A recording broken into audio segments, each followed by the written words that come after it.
Localised and delocalised bond. Bond दो तरह के होते हैं, लोकलाइज्ड बांड और दूसरा होता है डीलोकलाइज्ड बांड। ये बीएससी पार्ट 1 के ऑर्गेनिक केमिस्ट्री के स्ट्रक्चर एंड बाइंडिंग के पहले ही चैप्टर में पहला टॉपिक है लोकलाइज्ड एंड डीलोकलाइज्ड बांड। तो क्या होता है लोकलाइज्ड एंड डीलोकलाइज्ड बांड, इसको हम लोग देखते हैं। जब हम किसी बांड को देखते हैं, हर बांड में 2 इलेक्ट्रॉन होते हैं। तो क्या ये 2 इलेक्ट्रॉन जिन 2 एटम से जुड़े हैं उन्हीं के बीच में या उन्हीं के इन बिटवीन लगातार रेस्ट्रिक्टेड हैं, कहीं और मूव नहीं कर रहे हैं, या उसकी पोजीशन शिफ्ट हो रही है, या आप कह सकते हैं कि ये 2 इलेक्ट्रॉन सिर्फ 2 एटम पर रेस्ट्रिक्टेड हैं या 2 से ज़्यादा एटम पर स्प्रेड हो रहे हैं, फैल रहे हैं। अगर 2 एटम के बीच में रेस्ट्रिक्टेड हैं तो उसको कहेंगे लोकलाइज्ड बांड, अगर स्प्रेड हो रहे हैं तो उसको कहेंगे डीलोकलाइज्ड बांड। एक एग्जाम्पल लेकर के हम लोग देखते हैं। ये देखिए CH4 और यह है बेंजीन, यहाँ 1 2 3 4 5 एंड मेथेन के केस में आप देखिए तो कार्बन और हाइड्रोजन के बीच में जो 2 इलेक्ट्रॉन हैं, किसी भी जगह आप देखिए हर बांड में 2 इलेक्ट्रॉन हैं, तो ये जो 2 इलेक्ट्रॉन हैं वो कहीं और मूव नहीं कर रहे हैं। ये 2 इलेक्ट्रॉन इसी कार्बन हाइड्रोजन के बीच में रेस्ट्रिक्टेड हैं, ये 2 इलेक्ट्रॉन इसी कार्बन हाइड्रोजन के बीच में रेस्ट्रिक्टेड हैं, ये 2 इलेक्ट्रॉन इसी कार्बन हाइड्रोजन के बीच में रेस्ट्रिक्टेड हैं, और ये 2 इलेक्ट्रॉन इसी कार्बन हाइड्रोजन के बीच में रेस्ट्रिक्टेड हैं। अगर बेंजीन का स्ट्रक्चर देखें तो इसमें इलेक्ट्रॉन की शिफ्टिंग होती है, और एक स्ट्रक्चर बेंजीन का ऐसे भी मिलता है जिसमें ये इलेक्ट्रॉन जो पाई बांड के थे वो शिफ्ट हो गए। देखिए कार्बन नंबर 1 2 के बीच में 2 इलेक्ट्रॉन थे, वो कार्बन नंबर 1 2 से शिफ्ट होकर के कार्बन नंबर 2 और 3 के बीच में चले गए।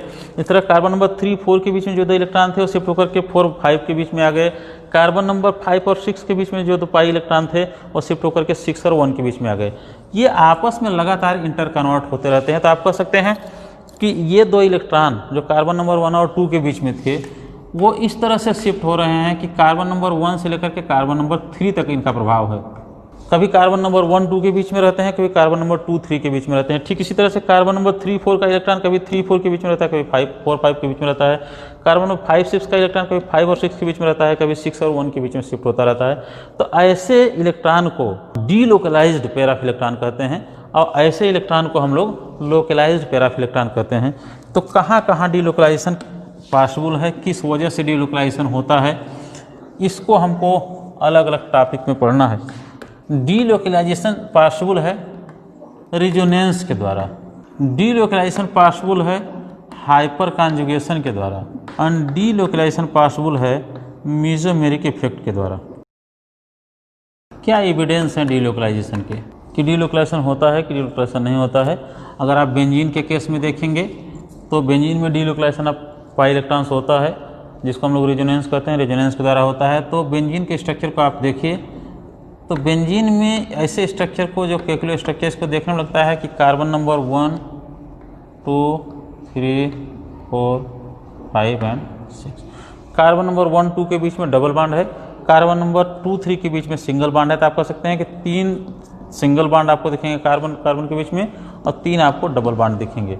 तो इसका मतलब कि बेंजीन का स्ट्रक्चर अगर हम लोग डिटरमाइन करें, इसकी एक्सरे क्रिस्टलोग्राफी करें, तो बेंजीन में 2 तरह के बॉन्ड लेंथ हमको मिलने चाहिए।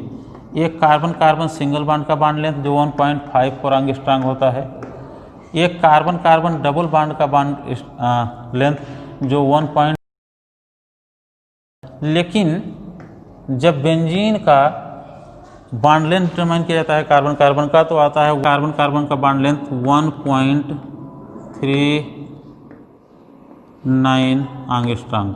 ये बॉन्ड लेंथ न तो सिंगल बॉन्ड को करस्पॉन्ड करता है, न ही डबल बॉन्ड को करस्पॉन्ड करता है। तो ये बॉन्ड लेंथ ऐसा क्यों है? क्योंकि बेंजीन में डीलोकलाइजेशन ऑफ पाई इलेक्ट्रॉन होता है, और इसकी वजह से बेंजीन का स्ट्रक्चर रेजोनेंस हाइब्रिड हो जाता है। और रेजोनेंस हाइब्रिड स्ट्रक्चर इस तरह से होता है, इस तरह से 1 2 3 4 5 एंड 6। तो बेंजीन के केस में किसी भी कार्बन के बीच में न तो सिंगल बॉन्ड पूरी तरह से करेक्टर होता है, न ही डबल बॉन्ड करेक्टर होता है, इसलिए बॉन्ड लेंथ 1.39 एंगस्ट्रॉम आता है। क्या होता है रेजोनेंस, इसको हम लोग देखते हैं। सेम मॉलिक्यूलर फार्मूला होना चाहिए, मोर देन 1 सिमिलर स्ट्रक्चर होना चाहिए। तीसरा, same number of pair of electrons होने चाहिए। ये 3 चीज़ें जितने भी स्ट्रक्चर हों उसका मॉलिक्यूलर फार्मूला सेम होना चाहिए सभी का।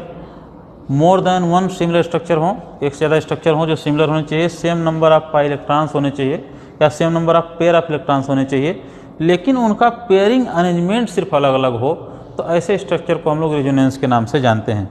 इनका एग्जाम्पल हम अगर लेकर के देखें, यहाँ बेंजीन का स्ट्रक्चर आप देखिए, ये एक स्ट्रक्चर बेंजीन का ये होता है, बेंजीन का दूसरा स्ट्रक्चर ये है। इन दोनों स्ट्रक्चर देखिए, बेंजीन का एक स्ट्रक्चर ये है, बेंजीन का एक स्ट्रक्चर ये है। दोनों स्ट्रक्चर में क्या अंतर है? दोनों स्ट्रक्चर में नंबर ऑफ कार्बन सेम है, नंबर ऑफ हाइड्रोजन सेम है, number of sigma and pi electron same. अगर आप सिग्मा इलेक्ट्रॉन को देखिए, यहाँ पाई इलेक्ट्रॉन को देखिए, तो इस रिंग में भी आपको 6 पाई इलेक्ट्रॉन दिखेंगे, इस रिंग में भी आपको 6 पाई इलेक्ट्रॉन दिखेंगे। तो number of pi electrons are same, number of bonds are same, structure भी एग्जैक्टली सिमिलर हैं, लेकिन दोनों में डिफरेंस क्या है? जो 6 पाई इलेक्ट्रॉन्स हैं उनका पेयरिंग अरेंजमेंट डिफरेंट है। इस रिंग में आप देखिए, कार्बन नंबर 1 2 के बीच में 2 पाई इलेक्ट्रॉन पेयर है, कार्बन नंबर 3 4 के बीच में 2 पाई इलेक्ट्रॉन पेयर्ड है, कार्बन नंबर 5 6 के बीच में 2 पाई इलेक्ट्रॉन पेयर्ड है। जबकि यही स्ट्रक्चर दूसरा आप देखिए तो कार्बन नंबर 2 3 के बीच में पाई इलेक्ट्रॉन पेयर्ड है, कार्बन नंबर 4 5 के बीच में पाई इलेक्ट्रॉन पेयर्ड है, कार्बन नंबर 6 और 1 और 6 के बीच में 2 इलेक्ट्रॉन पेयर्ड हैं।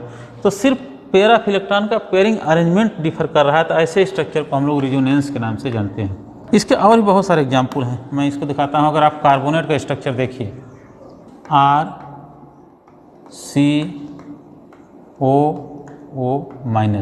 ये एक स्ट्रक्चर ये है कार्बोनेट का, और दूसरा स्ट्रक्चर कार्बोनेट का ये है RCO-O।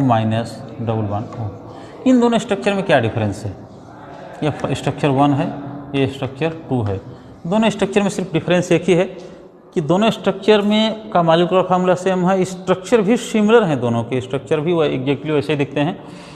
अंतर सिर्फ इतना है, नंबर ऑफ इलेक्ट्रॉन भी, number of pair of electrons भी सेम है। सिर्फ अंतर इतना है कि यहाँ जो 2 इलेक्ट्रॉन है नेगेटिव चार्ज, ये जो नेगेटिव चार्ज है इस ऑक्सीजन पर है, अगले स्ट्रक्चर में इस ऑक्सीजन पर नेगेटिव चार्ज शिफ्ट हो रहा है, तो ये इलेक्ट्रॉन का पेयर सिर्फ शिफ्ट हो रहा है। तो पेयरिंग अरेंजमेंट दोनों में सिर्फ डिफरेंट है, बाकी दोनों में कोई डिफरेंस नहीं है। तो क्या कॉन्सिक्वेंसेस होंगे अगर आप रेजोनेंस को पढ़ते हैं? तो रेजोनेंस से स्टेबिलिटी बहुत बढ़ जाती है। सबसे बड़ा कॉन्सिक्वेंस रेजोनेंस का यही है कि स्टेबिलिटी उसकी इंक्रीज हो जाती है। तो कितनी स्टेबिलिटी बढ़ेगी, कितना स्टेबिलिटी पर फर्क पड़ेगा, वो डिपेंड करता है उसके रेजोनेंस एनर्जी पर। तो बेंजीन का रेजोनेंस एनर्जी कुछ और होगा, दूसरे एरोमेटिक कंपाउंड का रेजोनेंस एनर्जी कुछ और होगा।